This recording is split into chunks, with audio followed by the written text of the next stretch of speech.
कि पंजाब में बहुत बुरी हालत है, बाढ़ आई हुई है, बार बार बाढ़ आ रही है और हम समझते हैं कि ये मैन मेड है, कुदरती नहीं है। सरकार ने ठीक ढंग से इसको कंट्रोल नहीं किया, इसलिए बहुत बड़ा 10 लाख एकड़ रकबे में सारे पंजाब में नुकसान हो गया, फसल बर्बाद हो गई।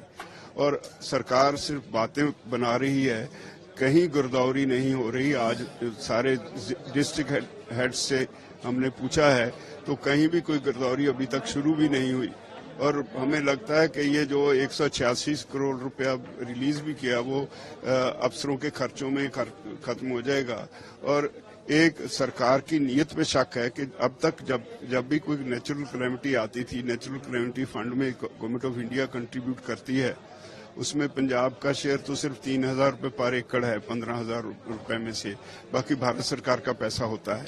और उसमें 4 स्लैब्स हुआ करती थी, 25% तक कोई मुआवजा नहीं, 25 से 50% तक 800 रुपये, और उसके आगे 9,000 रुपये 75% तक, और 100% का 15,000 रुपया वो दिया करते थे मुआवजा। लेकिन अब इन्होंने वो स्लैब्स 4 की बजाय 3 कर दी। पहली स्लैब 35% तक कोई मुआवजा नहीं, 35 से 75% 800 रुपये, और उसके बाद 15,000 रुपये इन्होंने किया है। इसका मतलब सरकार की नीयत साफ नहीं है। और जो जब गिरदौरी के वर्बल ऑर्डर्स दिए हैं इन्होंने पटवारियों को, वो कहा है कि 30% से कम लिखो। आज स्थिति ये है कि बहुत सारा एरिया जहां फसल तो मरी है, उसके अलावा जमीन भी खराब हो गई, कहीं रेत इकट्ठी हो गई, कहीं जो फर्टाइल मिट्टी का लेयर थी वो पानी बहा के ले गया। मुझे नहीं लगता कि ये 1-2 साल तक ये सारा कुछ पानी सूखने के बाद भी ठीक हो पाएगा।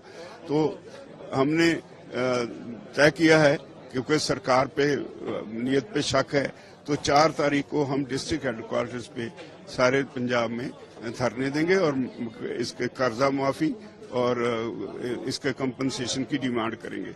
इसके अलावा हमारा जो 1 साल से चल रहा है आंदोलन शुरू करने का, 5 तारीख को हमने नोटिस दिया था सरकार को, 5 सितंबर को, रिवर वाटर्स के इशू पे और फेडरल सिस्टम पे, एनवायरनमेंट पे और कर्ज मुक्ति पे। इस पे हमने 9 तारीख को ऑल पार्टी मीटिंग बुलाई है। सभी पार्टीज को पूछेंगे कि आपका किसानों के इन मुद्दों पे क्या स्टैंड है, उनकी पार्टी क्या सोचती है। पूरा दिन यहाँ डिबेट होगी, सबके साथ डिस्कशन होगी, ये हमने तय किया है। और इसके अलावा अभी जो नेक्स्ट क्रॉप है उसके लिए फर्टिलाइजर सप्लाई एलोकेशन हुई है भारत सरकार की तरफ से, तो वो हमेशा 60 और 40 की रेशो में कोऑपरेटिव्स को और प्राइवेट व्यापारियों को एलोकेट होती रही है।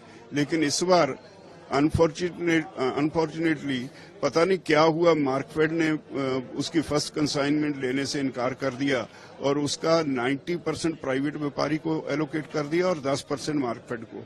और मार्कफेड के पास अगर नहीं आएगा तो कोऑपरेटिव सोसाइटीज में कैसे आएगा। तो हमने इसकी निंदा की है और मांग की है सरकार से कि जैसे पुराना चला आ रहा है कि 60% थ्रू कोऑपरेटिव्स और 40% प्राइवेट ट्रेड के थ्रू फर्टिलाइजर आए, ये डीएपी की सप्लाई को इसको स्ट्रीमलाइन किया जाए। एक ये भी फैसला हुआ है कि हमारी जो कुछ वैरायटीज पैडी की ऐसी हैं जो सितंबर के मिड सितंबर तक मैच्योर हो जाएंगी, तो हमने डिमांड की है कि जो 1 तारीख से 1 अक्टूबर से आपने प्रोक्योरमेंट की डेट रखी है उसको प्रीपोन करके वो 20 सितंबर किया जाए। ये फैसला हमने, वो 4 तारीख को 1 दिन के धरने, वो नोटिस देंगे सरकार को। अगर फिर सरकार नहीं कुछ करेगी तो एक बड़े आंदोलन का ऐलान करेंगे।